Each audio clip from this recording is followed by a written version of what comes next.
nih, Renaldi udah hadir nih. Hai Rey, apa kabar Rey? Halo Yasmin, baik. Suaraku Kabar lu gimana? baik, baik banget, tapi sahamnya ya yang kurang baik ya Rey. Iya ya. Gimana nih, Rey? Lagi sibuk apa nih Rey sekarang?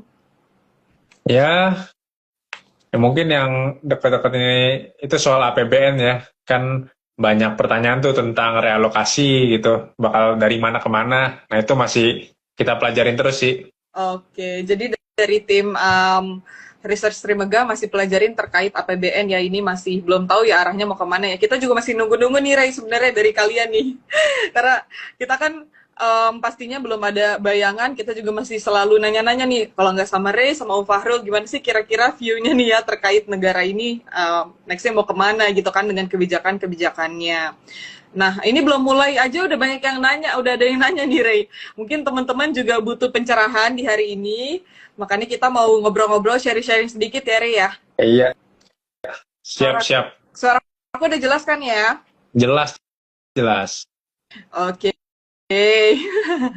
Nah, kemarin kan sebenarnya yang bikin kita semua sedih ya, kalau misalnya dari equity retail kemarin kita lumayan nih Rey, terganggu nih, kita lumayan kena mental ya, mungkin gara-gara adanya trading halt itu. Sebenarnya mungkin teman-teman di sini udah sebagian besar yang terutama investor pasti udah tahu lah apa itu trading halt. Cuman mungkin kita bisa dikasih sedikit penjelasan kali ya Ray. Kemarin itu kenapa sih terjadi trading halt dan jadi apa sih penyebabnya IHSG bisa turun sebegitu dalamnya gitu. Kalau dilihat-lihat kan katanya terakhir sebenarnya IHSG turun di atas 7% itu terakhir di tahun 2011 ya. Kita juga lumayan kaget banget kemarin karena sebenarnya mungkin tanda-tandanya udah kelihatan lah ya, dari secara emiten-emiten juga, dan terutama foreign flow-nya itu udah pada keluar lah ya dari Indo gitu. Tapi mungkin kita bisa bahas lebih detail lagi gimana sih Rey, kenapa bisa terjadi trading halt kemarin itu. Oke, oke. Ya, jadi kemarin emang menantang ya bagi banyak orang, ya khususnya investor gitu, teman-teman yang lagi nonton mungkin banyak yang inilah ngerasain lah kemarin gitu kayak roller coaster kan. Nah jadi ya, Betul. ya kita tahu kemarin tuh trading halt yang pertama ya sejak COVID di 2020. Ya, Nah terus yang tadi Yasmin bilang juga intraday itu sempat ke minus 7,1% ya, ya, itu terdalam dari 2011. Nah betul. sekarang kita jadi bertanya-tanya nih, apa sih penyebab dari trading halt kemarin gitu kan? Iya, Mungkin kita bisa lihat itu dari faktor eksternal dulu. oke. Tapi rasanya faktor eksternal itu ya nggak terlalu berpengaruh ya. Karena kemarin itu market-market negara lain kebanyakan atau mungkin semuanya itu hijau Iya, gitu. Terutama China, Iya, ya kan? Nah, jadi mungkin kita bakal pelajarin dari sisi domestiknya dulu. Nah, oke. mungkin yang paling berpengaruh ya menurut penglihatan kita itu yang pertama adalah berita soal Ibu Sri Mulyani ya. Dengar-dengar Oke. rumornya kemarin itu dia bakal resign Iya, dari posisinya sebagai Menteri Keuangan. iya. Nah terus ya kita tahu lah kayak siangnya dan sorenya itu langsung dibantah oleh DPR dan juga oleh Ibu Sri Mulyaninya sendiri. Nah Oke. jadi ya pertama kita mungkin harus tahu dulu kenapa Ibu Sri Mulyani ini bisa sangat berpengaruh Iya, gitu. Ya iya. jadi Kenapa? ya dunia itu sudah mengenal tentang reputasi Ibu Sri Mulyani ini. Bagaimana cara beliau itu memanage utang supaya tetap di bawah koridor-koridor yang aman, Hmm, dan juga ya Ibu Sri Mulyani ini juga punya relasi yang dekat dengan organisasi-organisasi internasional seperti World Bank. iya. Jadi ya suka tidak suka, mau tidak mau, rupiah kita bisa tetap berada di level yang aman, dan bond yield kita bisa tetap di level yang aman, itu juga pengaruhnya besar karena Ibu Sri Mulyani gitu. Oke. Nah jadi kalau misalnya beliau resign gitu, maka ya akan menjadi satu inilah benturan yang keras untuk pasar finansial kita. Makanya kelihatan kan di stock marketnya kemarin. Nah, jadi itu yang pertama. Kalau yang kedua mungkin di sisi anggaran ya. Jadi belakangan kita dengar soal realokasi anggaran kan. Yang pertama ada efisiensi di banyak tempat, terus yang kedua ada realokasi ke banyak pos, kayak misalnya makan bergizi gratis itu anggarannya naik dari 71 T itu ke 171 triliun. Ya. Nah, terus ini juga menjadi concern untuk para investor, khususnya investor asing, karena nyatanya detail dari realokasi itu belum ada sampai saat ini. Jadi masih gantung gitu ya. Jadi kita masih belum tahu uang-uang ini akan dialokasikan kemana. Apakah akan ke pos-pos yang lebih produktif atau justru kurang produktif gitu kan. Nah terus dengar-dengar mungkin detailnya ini bisa jadi baru ada itu di pertengahan tahun gitu. Mungkin bisa bulan Juni atau Agustus. Nah itu juga bukan apa ya, bukan karena kerja orang-orang di sana lambat gitu. Tetapi memang kenyataannya kalau misalnya mau pindah-pindah pos anggaran itu ada birokrasinya gitu. Let's say mau pindahin budget dari kementerian A ke kementerian B, itu kan masing-masing punya birokrasinya sendiri lah. Di kementerian A kayak gimana, terus di kementerian B juga kayak gimana. Nah akhirnya ya itu butuh waktu lah. Nah, jadi kita harus tunggu aja sampai detailnya ada. Nah mungkin dua itu yang kira-kira berpengaruh ya. Nah untuk yang pertama kan sebenarnya kemarin benar nih Bu Sri Mulyani akhirnya sudah mengkonfirmasi gitu ya bahwa sebenarnya beliau tetap pada posisinya gitu. Jadi itu hanya rumor aja gitu ya Rey ya. Nah untuk yang terkait alasan kedua tadi terkait realokasi anggaran. Nah ini gimana cara teman-teman mungkin teman-teman di sini supaya mereka tuh nggak mungkin panik atau bingung gitu gimana cara kita menghadapi dari lamanya birokrasi tersebut gitu Rey. Baik. Jadi mungkin ya teman-teman harus paham dulu nih kayak realokasi anggaran itu aslinya seperti apa. Nah jadi Ibu Sri Mulyani sendiri sudah menegaskan gitu bahwa lewat realokasi ini itu defisit kita tetap di minus 2,53% gitu.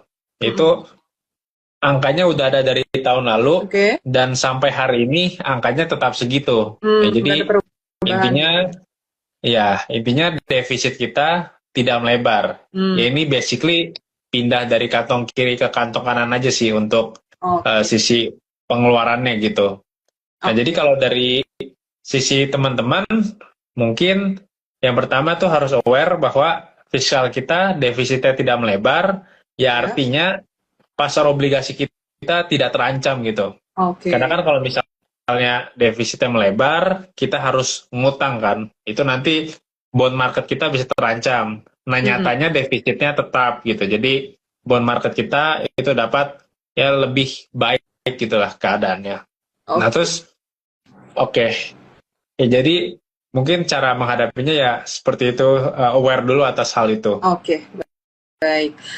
Nah Rey tadi kan kita juga lihat ya kayak grup-grup emiten yang besar seperti grupnya Pak PP, terus Big Bank itu kan juga saham-sahamnya tuh tadi terjun bebas lah ya, banyak yang kemarin tadi juga masih terdampak lah dari beberapa. Nah tadi pagi juga OJK kan sempat ngeluarin nih konferensi pers yang membahas terkait kebijakan stimulus untuk market saham kita gitu. Tapi gimana sih Rey hasilnya dan seberapa besarkah stimulus tersebut akan berdampak kepada pasar saham kita? Jadi hari ini itu OJK kurang lebih mempublish obat kuat ya. Obat kuat buat bursa efek, buat IHSG kita. Nah itu intinya emiten-emiten itu bisa melakukan buyback tanpa melakukan RUPS gitu. Karena kan kalau sebelum-sebelumnya yang namanya kan mau buyback itu pakai uang perusahaan gitu kan. Jadi harus lewat RUPS gitu, minta persetujuan. Nah itu kan birokrasinya ya lumayan panjang lah. Nah sekarang itu dipercepat, jadi intinya buyback itu bisa lebih praktis dan lebih cepat.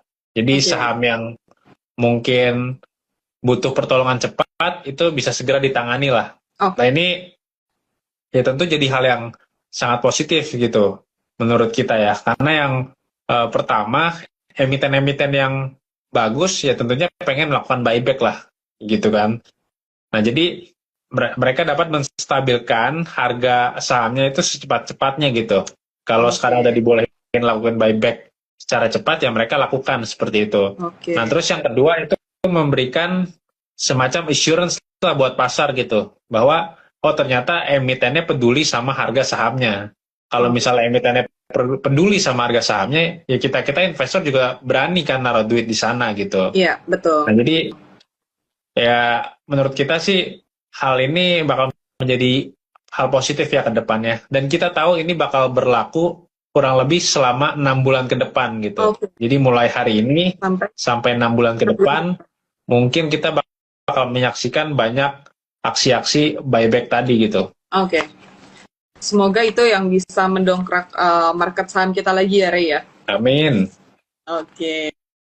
Tadi udah ada beberapa yang tanya nih. Ini ada yang tanya terkait BI rate. Kebetulan aku juga mau nanya. Jadi kan tadi juga hari ini diumumin juga ya bahwa tidak ada perubahan suku bunga BI rate ya, Ray ya. Nah ini sebenarnya apa sih alasan dari BI mempertahankan dan tidak diturunkan? Terus kemudian juga apakah sebenarnya seharusnya ada stimulus-stimulus yang bisa diberikan juga oleh Bank Indonesia di tengah kondisi market seperti ini gitu, selain daripada yang tadi OJK sudah keluarkan gitu ya. Kalau dari Ray, gimana Ray kira-kira? Ya, jadi BI rate itu Bank Indonesia hari ini memutuskan BI rate itu stay di 5,75. Itu sesuai ekspektasi kita dan juga sesuai konsensus di pasar. Nah, menurut kita itu adalah hal yang sangat tepat dilakukan oleh Bank Indonesia. Karena kalau misalnya rate-nya turun, itu rupiahnya mungkin tidak tertahan gitu. Akan melemah lebih lanjut. Ya, jadi akan berlanjut ya. Ya, jadi stay itu tepat, mengingat rupiah itu sudah menyentuh area 16.500-an. Nah, terus apa yang bisa BI lakukan ke depan? Dari sisi kita sih melihat bahwa apa yang BI lakukan itu sudah maksimal dan juga sudah optimal. Jadi yang kita lihat sebenarnya mungkin perannya Bank Indonesia itu bisa dilengkapi oleh perannya Kementerian Keuangan gitu. Gimana tuh? Nah, ya gimana itu? Ya, jadi Kementerian Keuangan itu bisa membantu ya sekurang-kurangnya untuk membantu rupiah kita. Nah, caranya lewat apa? Lewat menerbitkan obligasi mata uang asing itu lebih banyak ya. Jadi obligasi falasnya itu diterbitkan lebih banyak. Ya, kayak misalnya kita mengenal ada USD bond, terus ada kangaroo bond, itu Australian dollar, terus ada panda bond, samurai bond, dan sebagainya. Itu bisa diutilize lebih banyak lah gitu. Supaya apa? Supaya supply falas di sini itu semakin banyak juga gitu. Nah, jadi kalau itu sesimpel demand supply aja. Kalau misalnya supply-nya makin banyak, maka harganya itu kan akan menjadi semakin murah gitu. Harga falas jadi makin murah, itu sama dengan rupiahnya menguat gitu kan. Jadi pengaruhnya itu ya. Supaya supply falasnya itu lebih banyak dan menguatkan rupiah kita gitu ya, Ray ya? Iya, bener ya. Nah tadi kan Ray sempat bilang juga nih kayak tujuan dari BI itu sebenarnya udah benar agar pelemahan rupiah itu nggak berlanjut gitu kan. Nah kalau misalnya tadi dari Kementerian Keuangannya tidak menerapkan yang tadi Ray bilang yang mendukung dari BI-nya, itu kira-kira sampai seberapa jauh sih kalau dari view research untuk pelemahan rupiah ini akan terus berlanjut gitu, sampai kapan dan mencapai berapa gitu? Udah ada view belum, Ray? Ya sebenarnya kita lihat area-area sekarang itu udah lumayan di puncaknya gitu. Jadi Oke. mungkin kalau ke klien kita, ya kita di level sekarang udah kurang mensuggest untuk beli dolar seperti itu. Oke. Tapi misalnya strategi-strategi tadi tidak dilakukan MOF gitu, Ya. kita lihat rupiah itu masih bisa melemah ke area 16.800. Oke. 16.800 ya. Ya, Sedikit lagi sih ya. tapi ya tapi perlu digarisbawahi juga di Indonesia itu misalnya 16.800 kecapai itu nggak bertahan di sana gitu. Jadi namanya overshooting aja. Dia ke 16.800, habis itu Tuh. mantul lagi ke area 16.500 gitu. Oh gitu. Itu biasanya berapa lama tuh Ray kalau misalnya untuk mantul lagi jadi menguat ya berarti di 16.500 gitu ya? Ya, itu perkara 1-2 hari Oh, lah. oke. Jadi itu cepat ya sebenarnya ya. Ya cepat. Oke. Nah, selain daripada rupiah tadi, kira-kira untuk sekarang nih ya mungkin bisa dilihat juga nih sama teman-teman di sini yang mungkin masih berharap sama trading saham atau investasi di saham gitu ya. Apa sih sentimen-sentimen dari domestik selain yang tadi ataupun dari makronya sendiri gimana Ray kira-kira yang bisa mungkin memperbaiki rupiah kita ataupun pasar saham kita gitu. Kira-kira ada yang lain nggak, Ray? Ya sebenarnya view dari kita melihat dalam waktu dekat itu tantangannya masih lebih banyak gitu Oh, lebih daripada banyak tantangan daripada iya, daripada ini sentimen-sentimennya ya. Oke, yang boleh positif. Ya. boleh. Kita boleh ngobrolin nggak mungkin tantangannya selain dari Oh tadi ya, yang udah kita bahas gitu. Apa aja tuh, Ray? ya Kira-kira. tantangan. Ya kalau kita sendiri ngelihat Lebaran ini jadi tantangan gitu. Gimana tuh, Walaupun Ray? bukan Lebaran, maksudnya di masa-masa Lebaran ini bakal kritikal lah. Nah, kenapa kritikal? Hmm? Karena di Lebaran nanti itu kan kurang lebih bursa libur dari tanggal 28 Maret ya Iya, sampai 7 lama. April. Mm-mm. Nah, itu di tanggal 2 Aprilnya Mm-mm. pas kita lagi libur, Ya. itu Donald Trump bakal announce tarif gitu besar-besaran gitu. Oh iya ya. Nah, Ya, mungkin Yasmin juga sempat lihat juga kan di berita gitu. mm-mm. Nah, itu kurang lebih bakal kenain ke banyak negara lah. Atau mungkin di worst case-nya bisa ke semua negara gitu kan. Iya. Nah, itu jadi hal yang cukup berbahaya gitu. Dan tidak hanya itu, yang kita lebih takutin apa respon dari negara-negara yang kena tarif tadi gitu. Iya. Let's say dikenainnya ke 30 negara. Nah, yang jadi masalah respon 30 negaranya tuh bakal kayak apa gitu kan. Nah, itu jadi lumayan menantang gitu kan. Ditambah Nah, kita bisa merespon cepat juga ya, karena kan kita juga lagi libur ya, Ria. iya. Pasar sahamnya ya. Ya jadi ya kita ya sedikit was-was mungkin ya pas misalnya Lebarannya sudah selesai, marketnya buka, itu apa yang akan kejadian gitu kan. Oh iya, itu nggak kepikiran tuh, ya benar juga tuh. Iya. Nah, ya, itu mungkin hal yang harus kita tunggu lah dekat-dekat ini. Okay. Nah, terus kapan kita lihat hal positif akan mulai bertebaran gitu? Kita sendiri sih ngelihatnya yang positif-positif ya. Yang positif-positif yang kita tungguin, Ray. Yang negatif-negatif itu yang kita hindari ya. Hilangin gitu kan. Ya, itu kira-kira kapan? Ya kalau kita tarik kasar mungkin di bulan-bulan Juni ya, itu situasi bakal jauh lebih menarik buat kita invest mungkin lebih besar gitu porsinya di saham gitu. Jadi di area-area Juni itu kurang lebih kita lihat ada 2 sentimen lah. Jadi yang pertama kan tadi tarifnya announce di April ya. Nah kita percaya di bulan Juni itu harusnya negosiasi itu udah selesai gitu. Kayak misalnya negara pengen nego tarif lebih rendah itu bakal selesai. Atau mungkin negara-negara pengen bikin aliansi sendiri gitu tanpa US itu juga mungkin selesai gitu di bulan Juni. Nah, terus hal kedua, nah ini dari sisi domestik gitu. Ya, jadi kalau sekarang ini sebenarnya pengeluaran pemerintah itu belum optimal ya. Soalnya kan masih ada realokasi anggaran, terus masih banyak pembentukan kementerian yang baru gitu. Jadi pengeluarannya belum optimal. Ya, jadi sebenarnya ke pertumbuhan ekonomi jadi sedikit terhambat gitu. Gitu ya. Tapi ini bukan hal yang maksudnya baru kejadian sekarang gitu di eranya Pak Prabowo.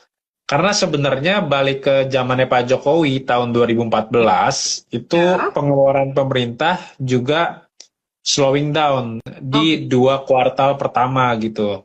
Oh, di 2 kuartal pertama ya? Iya, 2014 ke 2015 awal lah. Nah itu masa transisi gitu ya, Re ya, bisa dibilang. Masa transisi. Jadi sebenarnya adalah hal yang normal, tapi memang kurang enakin lah buat kitanya gitu. Ya, jadi di bulan Juni nanti ya kita lihat seharusnya kan APBNP itu sudah selesai gitu, dan juga pengeluaran pemerintah sudah bisa lebih optimal, pertumbuhan ekonomi bisa lebih baik lagi. Jadi mungkin itu ya. Jadi bisa jadi ya berbarengan lah ya, kurang lebih di kuartal ketiga dari globalnya juga, dari US-nya juga mungkin udah lumayan selesai nih terkait tarif-tarifnya. Terus dari sisi domestik juga mungkin realokasi anggaran, terus juga masa transisi dari presiden baru, dari Pak Prabowo juga sudah lumayan reda gitu ya, sudah mulai berjalan gitu, dari program-programnya lebih jelas lagi gitu ya, Re ya? Yap, benar ya. Oke. Nah, kalau misalnya terkait suku bunga The Fed, nah malam ini kan kita akan ada pengumuman suku bunga The Fed, tapi memang sebenarnya market juga sudah pricing in bahwa tidak akan terjadi perubahan ya, Ray ya. Nah, kalau dari tim research sendiri gimana?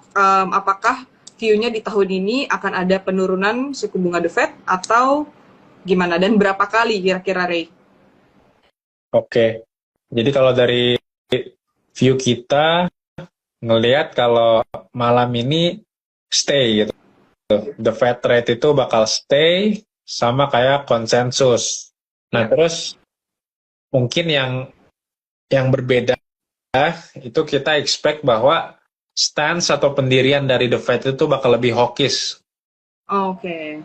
Karena kan beberapa bulan lalu itu The Fed kan bilang kalau mereka tuh belum bisa ngitung tarifnya berapa, maka mereka belum bisa antisipasi gitu apa impact tarif ke inflasi. Oh, balik lagi ke tarif ya, oke. Ya, nah kalau malam ini kita rasa data-data tarif itu udah ada, harusnya The Fed itu udah mulai pelajarin tarifnya apa, lalu dampaknya ke inflasi apa, dan harusnya inflasinya diekspektasikan bakal lebih tinggi dari sebelumnya gitu. Jadi lebih hawkish lah. Ya. Oke, nah kira-kira tapi di tahun ini tetap ada pengurangan suku bunga? Ya, tetap ada. Mungkin ya. Berapa kali itu, Ray? Mungkin kalau dari kita kurang lebih lihatnya ya idealnya 2 kali lah. Tapi lihat situasi sekarang yang berat, mungkin 1 kali aja udah oke lah. Oke, itu udah alhamdulillah ya, 1 kali aja ya. Iya, bener. Oke. Nah, kalau gitu sebenarnya dari Ray sendiri di kondisi sekarang ini kan dari sekarang nih yang tadi Ray bilang kita sebenarnya sebentar lagi mau lebaran, which is hari trading kita juga nggak banyak ya, Ray ya. Selama bulan ini kita bakalan banyak libur. Nah, kira-kira setelah dari lebaran di sisa tahun ini lebih bonds atau equity yang lebih jalan? Oke. Nih kalau kita lihat di tahun ini, jika semua ya program-program pemerintah berjalan, terus juga situasi global berjalan sebagaimana mestinya, harusnya equity over bond gitu kita lihatnya. Oke, equity over bond. Jadi ya kayak misalnya program-program pemerintah itu kan punya multiplier yang tinggi ya, kayak contohnya makan bergizi gratis, itu harapannya bakal melibatkan masyarakat yang ada di kelas menengah ke bawah gitu. Iya. Nah, kalau misalnya kita gelontorkan uang ke mereka, itu bakal menghasilkan pengali ekonomi yang tinggi. Karena gini, kayak misalnya orang kaya gitu, orang kaya punya penghasilan nih, mungkin 60%-nya spending, 40%-nya nabung gitu. Oke. Nah, beda halnya sama orang miskin gitu.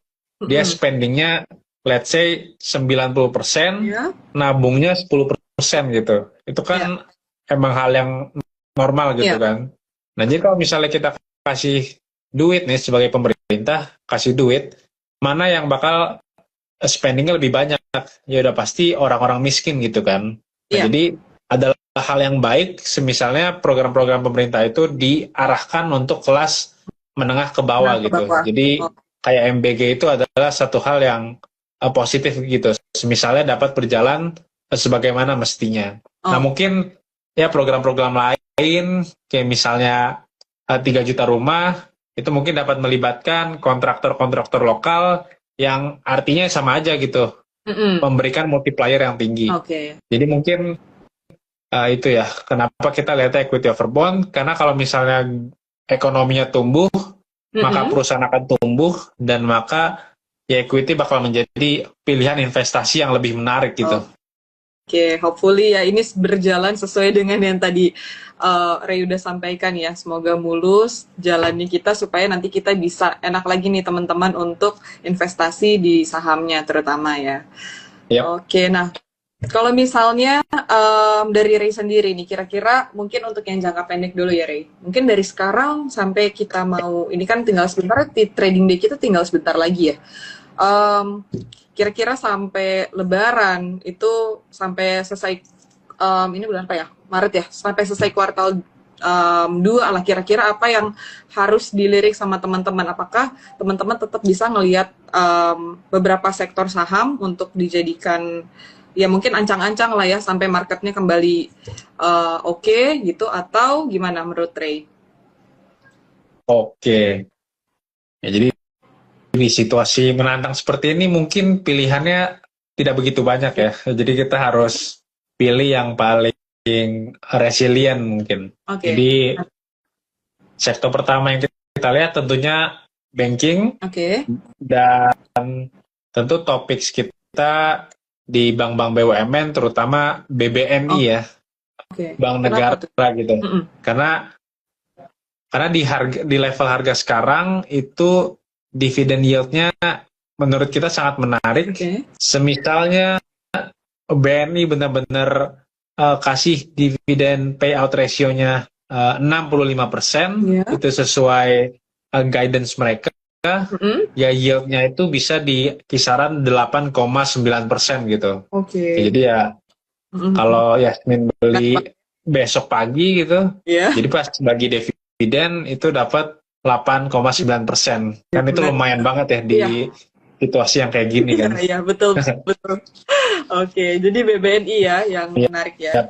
Terus ya apalagi bank-bank BUMN tentunya bakal, itu kan punya negara anyway gitu, pasti ya bakal dilindungi lah. Oke. Nah, terus sektor kedua ya mungkin kita bisa benefit dari momentum Lebaran, yaitu telco ya. Jadi gimana? Ya ini simpel aja sih, kayak misalnya pas Lebaran atau menjelang Lebaran itu banyak orang-orang liburan, terus banyak orang-orang yang ya mungkin harus ngobrol gitu sama keluarganya gitu ya, di kampung. Apa? Silaturahmi. Iya, silaturahmi gitu. Ya, jadi ya penggunaan kuota, pulsa itu bakal jadi lebih banyak gitu. Ya, jadi itu sentimen yang positif aja lah buat telco seperti itu. Nah, terus selanjutnya ada lagi? Mungkin yang ketiga ya, yang kita lumayan pantau itu Astra ya. Jadi kita berharap di kuartal 2 itu efek-efek positif dari program pemerintah itu mulai dapat dirasakan. Nah, nantinya daya beli masyarakat dapat pelan-pelan membaik. Ya, jadinya penjualan untuk kendaraan itu bakal semakin baik pula Oh, gitu. Paling itu ya dari kita ya. oke, 3 itu ya, Ri ya. Berarti ya mungkin bisa dipantau ya sama teman-teman di sini. Nanti juga mungkin teman-teman sambil seiring berjalannya waktu, nanti kan tadi Ray juga udah sampaikan ya ada beberapa sentimen-sentimen, kemudian tantangan juga yang mungkin masih akan kita hadapi ke depannya. Jadi nanti teman-teman juga bisa ikut pantau di Market Talk lagi ya, Ray ya. Gitu, terkait update-update mengenai saham-saham atau sektor-sektor yang mungkin masih menarik gitu. Karena pastinya nanti dari tim research kita juga ngeluarin report-report ya, Ray, yang akan membantu teman-teman untuk bisa pelajarin gitu. Nah, kalau misalnya dari obligasi sendiri, walaupun tadi kan Ray sempat bilang ini saham over bonds ya, tapi kalau misalnya dari obligasi sendiri gimana, Ray? View-nya untuk sampai akhir tahun kira-kira apa nih, Ray? Oke. Ya tadi ya kita kan bilang equity over bond, tapi Iya. bukan berarti bondnya tidak menarik Iya, gitu. nah, Ya, jadi kita lihat sebenarnya masih menarik. Jadi sebenarnya dekat-dekat ini kita lihat yield-nya itu masih ada peluang untuk naik ya ke area-area mungkin 7,5 atau 7,8% gitu ya. Ini tenor 10 tahun atau dalam bahasa sederhananya itu harga obligasinya turun dulu. Oke. Ya, tapi tetap kita lihat itu sementara banget.